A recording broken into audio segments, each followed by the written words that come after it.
जमायत इस्लामी पाकिस्तान के नायब अमीर डॉक्टर मेराजुल हुदा सिद्दीकी चयो आहे त सभ खां वॾी ताक़त अल्लाह पाक जी आहे।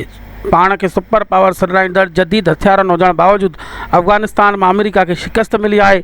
ईंदड़ वक़्तु पाकिस्तान की खुशहाली जो आहे, जंहिंमां उमेद आहे त पाकिस्तान वधीक मुनज़्ज़म थींदो। शहदादकोट में जमायत इस्लामी जो 80हों यौम तासीस मल्हायो वियो, जंहिंमें जमायत इस्लामी के कारकुननि समेत मुख़्तलिफ़ सियासी समाजी तंज़ीमुनि के अॻुवाननि ऐं शहरनि वॾे अंग में शिरकत कई।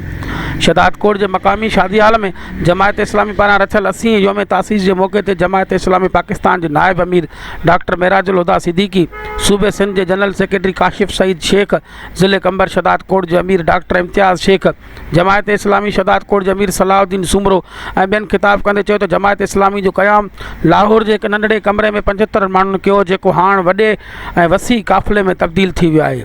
हिननि चयो त 14 अगस्त 1947 ईस्वी वॾी जदोजहद जी फतह जो ॾियारो आहे।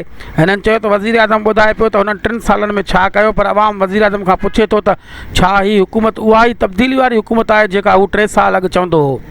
हिननि जो चवणु हो त मुल्क में ग़रीब लाइ तालीम, इलाज, खुराक नाहे, पर वॾे माण्हू जे पुट लाइ सभु कुझु मौजूदु आहे।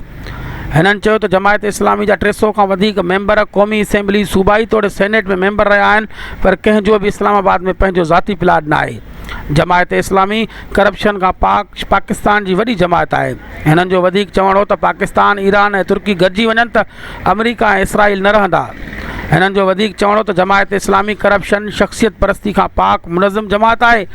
जमायत वटि तालीम लाइ मुल्क में वसी नेटवर्क मौजूदु आहे। खिताब कंदे हिननि जो वधीक चवणु हो त अमेरिका अफ़गानिस्तान में असलो ऐं ताक़त हुअण बावजूदि शिकस्त खाधी।